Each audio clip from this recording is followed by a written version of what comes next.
सादर प्रणाम। प्रेरक कथाएं जीवन को ऊर्जा और उत्साह से भर देती हैं। पेश है ऐसी ही प्रेरक कथाएं जो जीवन की राह बन जाएंगी। अगर आपने अभी तक चैनल को सब्सक्राइब नहीं किया है तो कर लीजिए। धन्यवाद। पेश है प्रेरक कथाएं। अध्याय 1, बांस का पेड़ और धैर्य की ताकत। एक बार की बात है, एक छोटे से गांव में एक किसान रहता था। हर साल फसल उगाता, पशु पालता और प्रकृति के साथ तालमेल बिठाकर जीवन जीता था। एक दिन उसने सोचा, इस बार कुछ अलग उगाया जाए। उसने बांस के बीज खरीदे और अपनी खेत के एक एक कोने में बो दिए। हर सुबह वो उन बीजों को पानी देता, मिट्टी को नर्म करता और मन ही मन सोचता, जल्द ही ये हरे भरे बांस के पौधे निकल आएंगे। दिन बीते, हफ्ते बीते, महीने बीते। महीनों का सफर पूरा हुआ, लेकिन जमीन से कुछ भी नहीं निकला। किसान को निराशा होने लगी। गांव के लोग हंसते हुए कहते, तू पागल है, कुछ नहीं होगा इन बीजों से, इतना समय बर्बाद कर रहा है। लेकिन किसान चुप रहा। वह हर दिन अपने काम में लगा रहा। वो बीजों से बातें करता, उन पर पानी डालता और यकीन करता कि एक दिन कुछ जरूर होगा। पहला साल बीत गया, कुछ नहीं हुआ। दूसरा साल बीत गया, कुछ नहीं हुआ। तीसरा और चौथा साल भी ऐसे ही बीत गया। अब लोग मजाक उड़ाने लगे, तेरे बांस के पेड़ तो तेरे सपनों की तरह जमीन में ही दब गए। लेकिन किसान ने उम्मीद नहीं छोड़ी। 5वें साल की गर्मियों में जब धूप तप रही थी, अचानक एक सुबह उसने देखा, मिट्टी फटी और उसमें से एक छोटा सा हरा अंकुर बाहर झांक रहा था। वो मुस्कुराया। वो अंकुर धीरे धीरे बढ़ने लगा। सिर्फ कुछ ही हफ्तों में वो 10 फीट, 20 फीट और फिर 70 फीट का ऊंचा हो गया। लोग दंग रह गए। ये अचानक इतना बड़ा कैसे हो गया? किसान बोला, ये अचानक नहीं हुआ दोस्तों। पिछले 5 साल से ये जमीन के नीचे अपनी जड़ें फैला रहा था। वो मजबूत नींव बन रहा था ताकि जब बड़े हो तो गिर ना जाए। उस दिन पूरे गांव ने एक बड़ी सीख ली, जो दिखता नहीं वही सबसे महत्वपूर्ण है। हर मेहनत का परिणाम समय पर नहीं दिखता, लेकिन हर प्रयास अपनी जड़ें मजबूत कर रहा होता है। सीख, जीवन में भी हम तुरंत परिणाम चाहते हैं। जब कुछ नहीं होता देखते तो हम हार मान लेते हैं। पर याद रखो, सफलता कभी अचानक नहीं आती। वो भी बांस के पेड़ की तरह पहले भीतर बढ़ती हैं, फिर एक दिन सबके सामने ऊंचाई छूती हैं। धैर्य रखो, तुम्हारे सपने अभी जमीन के नीचे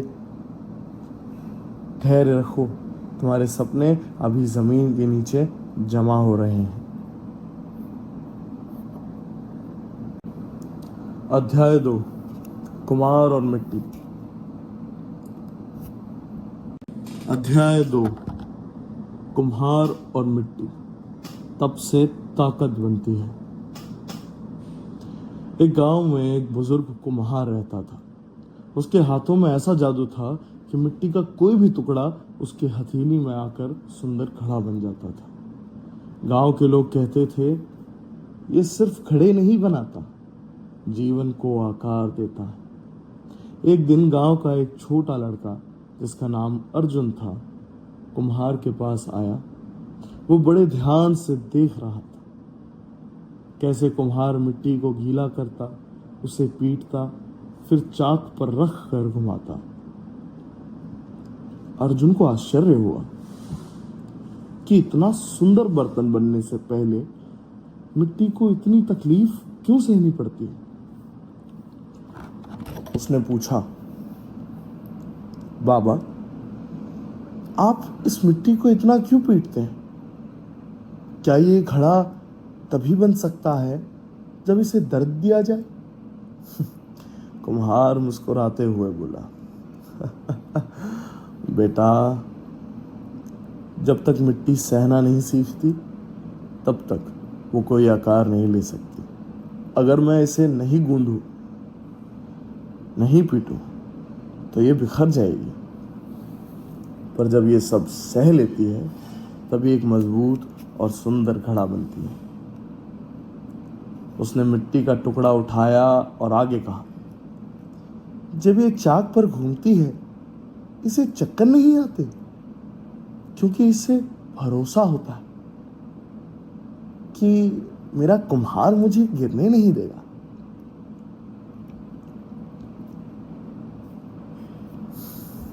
अर्जुन चुपचाप सुनता रहा।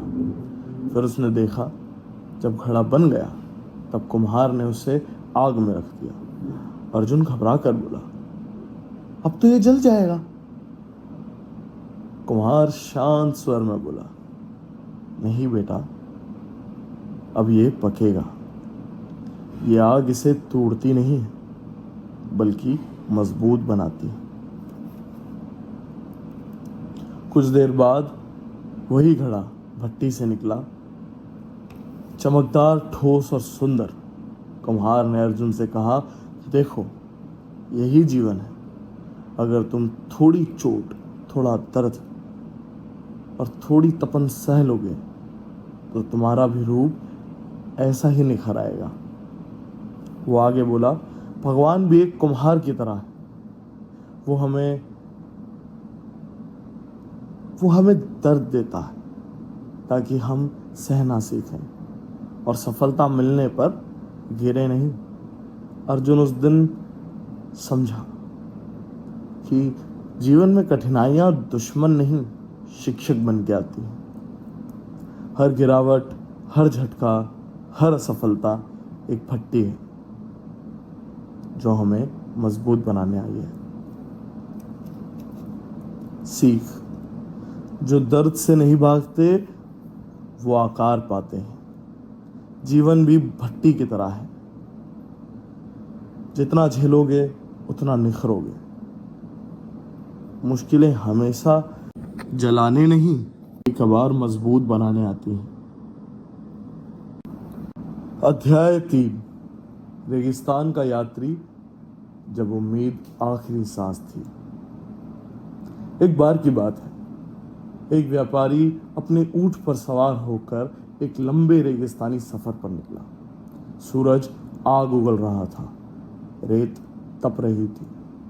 कुछ घंटे चलते चलते उसका पानी खत्म हो गया। ऊंट थक कर बैठ गया। आसपास ना कोई पेड़, ना कोई छाया, ना कोई इंसान। वह निराश होकर रेत पर बैठ गया। मन में आया, अब तो यही अंत है। फिर अचानक उसे अपने पिता के शब्द याद आए, बेटा, जब लगे कि अब कुछ नहीं बचा तो एक कदम और चलना, क्योंकि चमत्कार अक्सर आखिरी कदम पर होते हैं। उसने उठने की कोशिश की। रेत के नीचे कुछ कठोर सा महसूस हुआ। वह खुदाई करने लगा। थोड़ी देर बाद एक पुराना मिट्टी का घड़ा निकला। घड़े में थोड़ा सा पानी था। उसके पास एक लकड़ी की पट्टी थी जिस पर लिखा था, यह पानी मत पियो, इसे इंजन में डालो और फिर नया पानी निकलेगा। अब वो दुविधा में था। अगर पानी इंजन में डाल दिया और इंजन चालू ना हुआ तो मर जाएगा। अगर पी लिया तो बस कुछ घंटों के लिए राहत, लेकिन मौत तय है। कुछ देर सोचने के बाद उसने पिता की सीख याद की, जो भरोसा करता है वही जीवन जीतता है। उसने पानी इंजन में डाला, हैंडल घुमाया। पहले कुछ नहीं हुआ, फिर अचानक आवाज आई और मोटर से ठंडा पानी निकलने लगा। वो हंसने लगा, नाचने लगा, जैसे जीवन लौट आया हो। पानी पीकर उसने घड़ा फिर भर दिया और उसी पट्टी पर नया संदेश लिख दिया। संदेश था, मैंने भरोसा किया और यह काम किया। अब अगला यात्री भी भरोसा करे। सीख, जब सब कुछ खत्म लगता है तब भी उम्मीद की एक बूंद बची रहती है। जीवन का सबसे बड़ा चमत्कार भरोसा है। जो आखिरी सांस तक उम्मीद रखता है वही जीवन का सच्चा विजेता होता है। अध्याय 4, पत्थर का पुल, बाधा या अवसर। एक राज्य में राजा ने अपने सैनिकों से कहा, मैं तुम्हें परखना चाहता हूं कि कौन सच्चा सेवक है। अगली सुबह उसने महल से जाने वाले रास्ते में एक बड़ा पत्थर रखवा दिया। सबसे पहले एक अमीर व्यापारी आया। उसने पत्थर देखा, गुस्से में बोला, राजा को रास्ते का ध्यान नहीं, और वह पत्थर के ऊपर से आगे बढ़ गया। फिर एक साधु आया। उसने पत्थर देखा, कुछ देर बैठकर बोला, शायद ये भगवान की लीला है, और वो भी चला गया। थोड़ी देर बाद एक गरीब किसान आया। उसके सर पर अनाज की बोरी थी।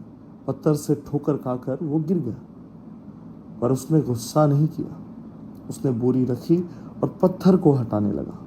काफी मेहनत के बाद जब पत्थर हटा तो नीचे एक थैली निकली जिसमें सोने के सिक्के और राजा की चिट्ठी थी। चिट्ठी में लिखा था, यह इनाम उस व्यक्ति के लिए है जिसने बाधा को अवसर में बदला।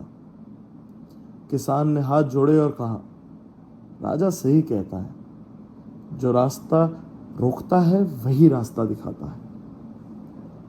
सीख, हर रुकावट में एक अवसर छिपा होता है। जो भागते नहीं बल्कि हटाते हैं वही सफलता का रास्ता बनाते हैं। अध्याय 5, अब्दुल कलाम, सपनों को साकार करने वाला वैज्ञानिक। तमिलनाडु के एक छोटे से रामेश्वरम गांव में एक साधारण मछुआरों के घर एक बेटे ने जन्म लिया। नाम था अब्दुल कलाम। बचपन में घर की हालत इतनी कमजोर थी कि उन्हें अखबार बेचकर पढ़ाई करनी पड़ी, पर आंखों में एक सपना था, सपना आसमान छूने का। स्कूल के शिक्षक सुब्रमण्यम अय्यर ने एक दिन उनसे कहा, कलाम, अगर तुम खुद पर विश्वास रखो तो पूरा ब्रह्मांड तुम्हारी मदद करेगा। यही वाक्य उनके जीवन का आधार बन गया। उन्होंने कभी परिस्थितियों को दोष नहीं दिया। रात को स्ट्रीट लाइट के नीचे पढ़ा, रॉकेट के मॉडल को मिट्टी से बनाया, और हर असफलता के प्रयोग के बाद खुद से कहा, यह हार नहीं, सीख है। धीरे धीरे वही बालक भारत का मिसाइल मैन बना। इसरो और डीआरडीओ में उन्होंने देश को आत्मनिर्भर बनाया। उनका विश्वास था, सपना वो नहीं जो नींद में देखा जाए, सपना वो है जो नींद ही उड़ा दे। राष्ट्रपति बनने के बाद भी वो कहते रहे, मुझे डॉक्टर नहीं, शिक्षक कहलाना पसंद है। सीख, छोटे सपने देखना अपराध है, क्योंकि जब तक सपने बड़े नहीं होंगे तब तक जीवन छोटा रह जाएगा।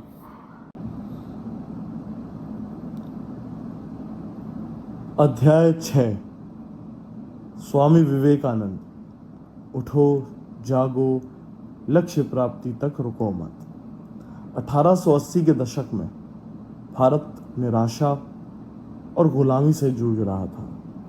ऐसे समय में एक युवा सन्यासी उठा, स्वामी विवेकानंद। उनकी आंखों में जोश था और शब्दों में बिजली। वो कहते थे, तुम्हें डरने की जरूरत नहीं, तुम ईश्वर के अंश हो। एक बार वे समुद्र तट पर बैठकर ध्यान लगा रहे थे। एक युवक बोला, स्वामी जी, जीवन में बहुत रुकावटें हैं। स्वामी जी मुस्कुराए और बोले, रुकावटें?